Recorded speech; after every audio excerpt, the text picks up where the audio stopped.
Assalamualaikum warahmatullahi wabarakatuh. Selamat datang di mata kuliah Infrastruktur Teknologi Informasi.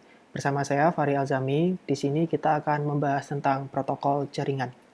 Capaian pembelajaran kali ini adalah mahasiswa mampu menguraikan protokol jaringan TCP/IP.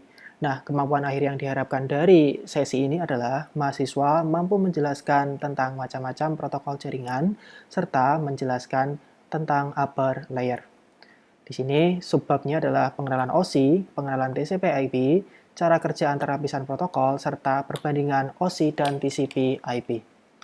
Macam-macam protokol yang ada saat ini kita bisa sebut sebagai OSI Reference Model, ada DARPA Reference Model, dan TCP/IP Protocol Suite. Di sini teman-teman bisa lihat kalau OSI Reference Model itu mulainya dari physical layer, data link layer, network layer, transport layer, session layer, presentation layer, dan application layer. Kalau teman-teman bingung, cara ngapalinnya adalah PDN, TS, PA. Seperti ini ya. Lah kemudian DARPA juga membuat sendiri, namanya adalah Network Interface Layer, Internet Network Layer, Host-to-Host Layer, dan Application Layer. Nah, yang biasanya nanti akan ditanyakan adalah OSI dan TCP/IP. Nah, TCP/IP itu apa? Di sini kita bisa lihat ada ini Ethernet, token ring, frame relay, dan ATM. Di sini kita sebut sebagai Network Interface Layer. Sini ya. Kalau saya sebut nyebutnya N. Kemudian Internet Network ini ada Internet Protocol, kita sebutnya adalah I. Kemudian host-to-host layer, di sini kita bisa pakainya transport ya, kita pakai T. Kemudian kotak ini namanya application. Nah, kalau kita ngapal ke, buat menghafalkan namanya NITA. Kalau OSI kita pakainya PDNTSPA, kalau di TCP/IP kita ngapalinnya NITA, yaitu Network, Internet Network, Transport, kemudian Application. Untuk OSI itu sendiri merupakan singkatan dari Open System Interconnection. Model ini disebut dengan model 7 lapis atau OSI 7 layer. Dikembangkan oleh Badan International Organization for Standardization atau ISO di Eropa tahun 1977. Dibuat untuk mengatasi berbagai kendala internet networking akibat perbedaan arsitektur dan protokol jaringan. Di sini teman-teman bisa lihat gambar-gambarnya ya. Kalau itu kita ngomongnya PDNTSPA, physical, itu bentuknya adalah alat-alatnya ya teman-teman, ada kabel dan lain-lain. Kemudian ada data link, ini artinya physical addressing, ada network itu untuk path determination and logical addressing, ada transport untuk end-to-end connection and reliability, ada session untuk inter-host communication, kemudian ada presentation untuk data representation and encryption, kemudian application untuk network process to application. Nah, untuk penjabaran lebih lanjut akan kita bahas selanjutnya. Application atau layer 7 OSI berarti di mana? Di sini ya teman-teman ya. Application ini apa? Sebagai antarmuka aplikasi dengan fungsionalitas jaringan, mengatur bagaimana aplikasi dapat mengakses jaringan dan kemudian membuat pesan-pesan kesalahan. User atau kita itu berinteraksi dengan jaringan. Contoh protokol yang berada pada lapisan ini kita sebut sebagai FTP, Telnet, SMTP, HTTP, POP3, dan NFS. Kalau teman-teman lihat, HTTP itu apa? Buat buka website. POP3 buat apa? Buat ngirim email. Jadi ya, SMTP juga buat ngirim email. Sementara FTP buat ngirim file. Seperti ini. Oke. Nah, presentation layer sekarang, atau di layer ke-6, yaitu mentranslasikan data yang hendak ditransmisikan oleh aplikasi ke dalam format yang dapat ditransmisikan melalui jaringan. Di sini sistemnya menggunakan kompresi data dan enkripsi. Protokol yang berada pada level ini yaitu sejenis redirector software seperti network shell semacam virtual network computing atau kita sebut FNC atau remote desktop protocol atau RDP. Maksudnya apa? Anggap saja teman-teman kalau mau nge-remote komputer punya teman-teman yang di tempat lain seperti itu. Oke ya. Kalau session atau layer 5 OSI yaitu mendefinisikan bagaimana koneksi dimulai, dipelihara, dan diakhiri. Dilakukannya resolusi nama. Kadang disalahartikan sebagai prosedur logon pada network dan berkaitan dengan keamanan. Contohnya, session ini ada pakai NetBIOS, yaitu protokol yang dikembangkan oleh IBM. Kemudian ada NetBUI atau NetBIOS Extended User Interface digunakan pada Microsoft Networking. Kemudian ASDP atau Apple Talk Data Stream Protocol dan PAP atau Printer Access Protocol untuk printer PostScript pada jaringan Apple Talk. Untuk sesi-sesi lebih lanjut akan kita cerangkan untuk tiap subsesi. Kemudian untuk transport atau kita sebut sebagai layer 4 OSI, yaitu memecah data menjadi paket-paket serta memberikan nomor urut setiap paket sehingga dapat disusun kembali setelah diterima. Paket yang diterima dengan sukses akan diberi tanda tangan atau acknowledgement, sedangkan paket yang rusak atau hilang di tengah jalan akan dikirim ulang. Contoh protokolnya ada UDP, ada TCP, sama SPX, yaitu Sequence Packet Exchange. Kemudian ada network atau kita sebut sebagai layer 3 OSI, yaitu mendefinisikan alamat-alamat IP, membuat header untuk paket-paket, dan melakukan routing melalui internetworking dengan menggunakan router dan switch pada layer 3. Kemudian melakukan proses deteksi error dan mentransmisi ulang paket-paket yang error. Contohnya adalah IP sama IPX. Kemudian data link atau kita sebut layer 2 OSI, yaitu menentukan bagaimana bit-bit data dikelompokkan menjadi format yang disebut frame. Pada level ini terjadi error correction, flow control, pengalamatan perangkat keras, kita sebut sebagai MAC address, dan menentukan bagaimana perangkat-perangkat jaringan seperti bridge dan switch layer 2 beroperasi. Contoh protokolnya, kita sebut ada Ethernet, bisa pakai 802,2 atau 8203, bisa pakai juga token bus 802.4 atau token ring 802.5 atau demand priority atau 802.12. Nah, untuk yang layer terbawah, kita sebut sebagai physical layer atau layer 1 OSI, yaitu mendefinisikan media transmisi jaringan metode pensinyalan, sinkronisasi bit, arsitektur jaringan, seperti halnya Ethernet atau token ring, topologi jaringan, dan pengabelan. NIC berinteraksi dengan media wire atau wireless. Ya, wire itu berarti kabel, wireless itu berarti tanpa kabel. Berkaitan langsung dengan besaran fisik seperti listrik, magnet, dan gelombang. Data biner dikodekan berbentuk sinyal yang dapat ditransmisikan melalui media jaringan. Di sini kita akan terangkan lebih lanjut. Bapak, saya masih bingung ya bagian-bagian sini. Tidak masalah, nanti untuk tiap layer nanti kita akan bahas untuk tiap sesi. Seperti itu. Nah, di sini pada jaringan kita juga mengenal namanya konsep enkapsulasi. Apa itu? Yaitu data yang dikirim oleh user akan menuruni 7 layer model dari layer application, dari sini ya teman-teman, sampai ke physical, sampai sini. Untuk nanti dikirim datanya. Nah, setiap layer akan membungkus data user dengan sebuah header. Proses ini disebut enkapsulasi data. Nah, header berisi informasi yang spesifik pada setiap layer.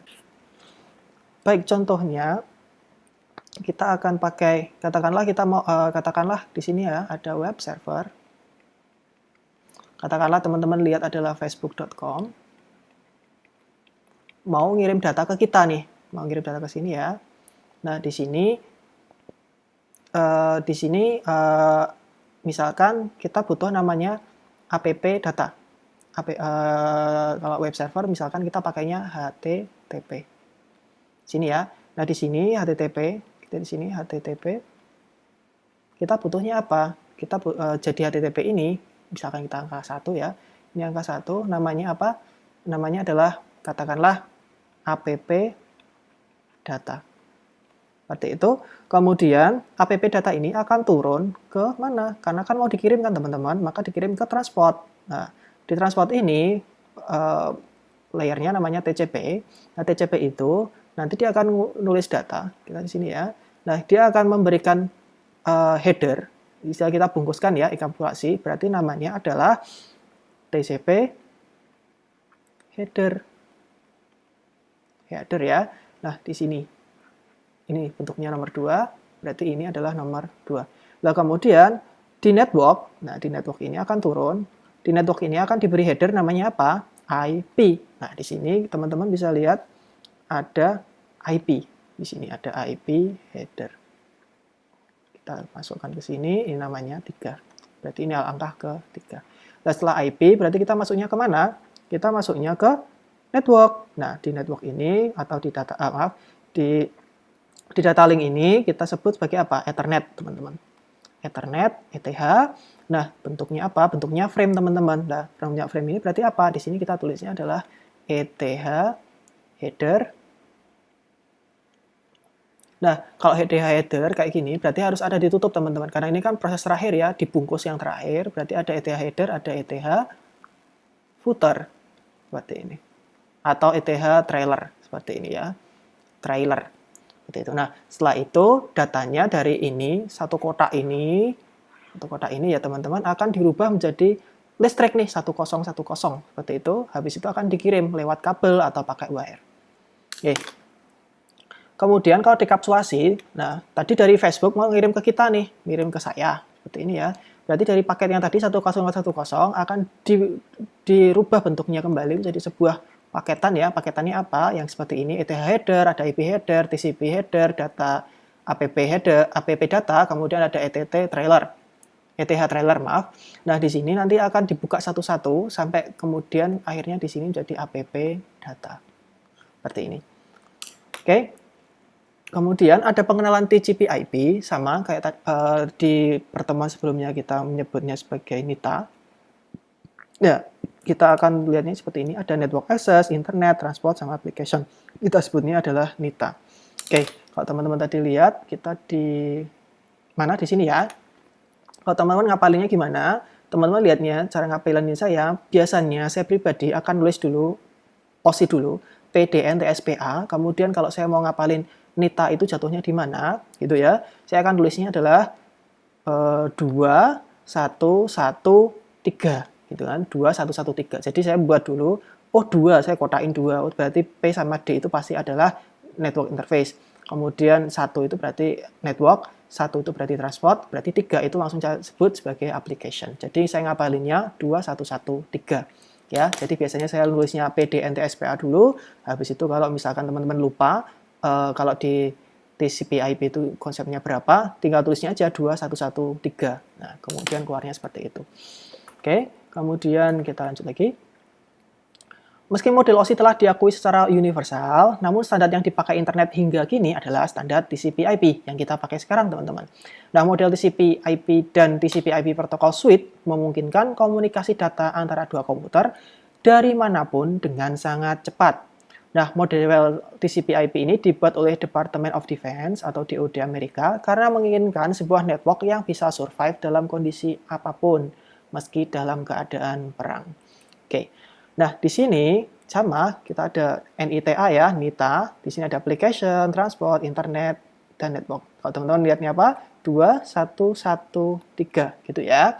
Nah, application itu menyediakan akses aplikasi terhadap jaringan TCP/IP. Nah, di sini juga menangani high level protokol, masalah representatif data, proses encoding dan dialog control yang memungkinkan terjadinya komunikasi antar aplikasi. Contoh protokolnya misalkan ada Telnet, DHCP, DNS, HTTP, FTP, SMTP, SNTP, dan lain-lain. Kemudian ada transport atau kita sebut sebagai host to host, yaitu membuat komunikasi antar dua host, menyediakan layanan pengiriman dari sumber data menuju ke tujuan data dengan cara membuat logical connection di antara keduanya. Kemudian memecah data dan menyatakan kembali data yang diterima dari application layer. Contoh protokolnya adalah TCP dan UDP. Nah, kemudian kita juga punya internet atau internet working, yaitu melakukan routing dan pembuatan IP menggunakan teknik enkapsulasi, memilih rute terbaik yang akan dilewati oleh sebuah paket data dalam sebuah jaringan. Kemudian kita juga bisa melakukan paket switching. Contoh protokolnya ada internet protokol atau kita sebut sebagai IP atau internet, dan ada Internet Control Message Protocol, kita sebut sebagai ICMP, ada Address Resolution Protocol atau kita sebut ARP, dan Reverse Address Resolution Protocol atau kita sebut sebagai RARP. Nah, yang terakhir, yang di layar bawah, teman-teman, kita sebut ada Physical atau Network Interface. Nah, meletakkan frame data yang akan dikirim ke media jaringan, mengatur semua hal yang diperlukan sebuah paket IP. Contohnya, beberapa arsitektur jaringan lokal seperti Ethernet, token ring, serta layanan WAN seperti POTS, ISDN, frame relay, dan ATM. Nah, untuk operasi protokol pada TCP/IP seperti yang sudah saya gambarkan tadi, jadi enkapsulasinya prosesnya dari data ini, atau kita punya app data, kemudian kita segmenkan pakai TCP, kemudian kita segmen pakai IP, kemudian kita segmenkan pakai Ethernet. Baik, untuk protokol pada TCP/IP, di sini kita ada protokol encapsulation. Kalau teman-teman lihat, tadi kita nulisnya apa, teman-teman? Kita tulisnya adalah pen color. Nah, kita tulisnya adalah apa? NITA. Ya, kita punya application, ada transport, ada internet, ada network. Seperti ini ya, teman-teman. Nah, kalau teman-teman lihat, Nah, application itu apa? Dia ada di user data nih, teman-teman. User data ini ya. Kemudian TCP itu apa? TCP ada di transport. Seperti ini ya. Kemudian IP di mana, Pak? IP ada di internet, teman-teman. Nah, ada di internet. Kemudian networknya ada di Ethernet frame. Seperti ini. Sama seperti kita tadi enkapsulasi untuk pakai OSI. Nah, untuk enkapsulasi pada TCP/IP, kita bentuknya seperti ini. Jadi, user data, TCP segment, IP paket, dan Ethernet frame. Seperti itu. Untuk Ethernet frame, kemudian datanya berbentuknya apa? 0101 ya, dikirim karena sinyalnya listrik. Ya, kalau 1 itu berarti ada sinyalnya, 0 berarti tidak ada sinyalnya. Asumsikan seperti itu, kemudian dia kirim ke sini. Oke. Nah, contohnya kita punya proses enkapsulasi yang lebih contohnya seperti ini ya. Teman-teman lihatnya apa? Kalau teman-teman lihatnya seperti ini, jangan lupa saya akan selalu nulis adalah ini N I T A ya. Di sini saya nulisnya application. Ini adalah transport. Ini adalah internet. Ini adalah network. Ini ya. Jadi application, jadi misalkan ini teman saya, Pak Ramadan, ini mau ngirim email ke saya. Nah, di sini di aplikasi dia ngirim, dia buat email data. Jadi ada email data di aplikasi, kemudian turun nih dari email data ini akan dipecah-pecah, jadi 3 ya. Nah, di tiap 3 ini katakanlah ini misalkan paketan 1, 2, 3. Nah, di sini misalkan transport header ada data yang 1, ini untuk transport header 1, kemudian ada nanti ada lagi transport header ini ya untuk yang kedua, kemudian ini ada lagi yang untuk 3. Maksudnya transport header itu ini transport header ya, ini 1, 2, 3. Kemudian di sini data yang 1 ini juga akan masuk lagi nih, jadi segmen. Ini tadi jadi segmen ya teman-teman, karena dipecah jadi segmen. Dan tiap segmen ini akan dijadiin paketan nih, paketan. Jadi segmen paket ini, isinya ini berarti ada berapa paket, Bapak? Berarti ada 3 paket. Paket 2 dan paket 3. Nah, di sini kalau sudah jadi paket, tiap paketnya akan dibuat frame trailer nih teman-teman di network ya. Jadi ada header, ada trailer. Oke, di sini habis itu akan di-convert menjadi bit 10, kemudian akan dikirim. Di sini berarti dikirimnya lewat router. Nah, kalau ini berarti dikirimnya lewat internet ya teman-teman. Kemudian masuk ke tempat saya. Oke. Nah, interaksi web server dan web browser. Berikut ini adalah contoh interaksi antara web server dan klien di mana melibatkan sejumlah protokol atau protokol suite dalam prosesnya. Berbagai macam protokol yang berbeda bekerjasama untuk memastikan pesan yang dikirimkan dapat diterima dan dimengerti oleh kedua belah pihak. Nah, di sini kita bisa sebut ada HTTP, TCP, Internet Protocol, dan Ethernet. Oke, peran tiap layer untuk HTTP atau HTTP mendefinisikan konten dan format sebuah request dan respon antara klien dan server. TCP ini memotong HTTP message menjadi potongan kecil yang disebut segmen. Ya, protokol ini juga bertanggung jawab untuk menangani isu seperti reliability, flow control, dan error correction. Apa itu? Akan kita bahas di sesi berikutnya. Untuk IP, menyediakan pengalamatan logik atau IP address sehingga setiap komputer memiliki IP address yang berbeda atau unik. Kemudian IP ini juga menentukan proses routing dan memilih jalur terbaik yang harus ditempuh oleh paket. Nah, memformat data menjadi sebuah unit yang disebut frame dan mengkonversi frame tersebut menjadi arus data. Bisa elektrik, cahaya, sinyal, dan lain-lain sesuai dengan medium transmisi yang digunakan. Elektrik itu berarti apa? Kita berarti pakainya kabel jaringan. Nah, kalau cahaya pakainya apa, Pak? Fiber optik, seperti itu ya. Sinyal berarti apa, Pak? Sinyal berarti kita pakai sinyalnya radio, seperti ini ya. Kemudian perbandingannya sama ya. Tadi saya ngapalinnya apa? 2, 1, 1, 3, seperti ini. Internet dibangun menggunakan standar protokol TCP/IP. Nah, model TCP/IP mendapat kepercayaan karena protokol yang dimilikinya. Oke, sebaliknya model OSI tidak digunakan nih teman-teman untuk membangun jaringan komputer. Dia hanya sebagai panduan untuk memahami proses komunikasi yang terjadi di dalam jaringan. Oke, untuk materi upper layer akan kita bahas di sesi berikutnya. Terima kasih.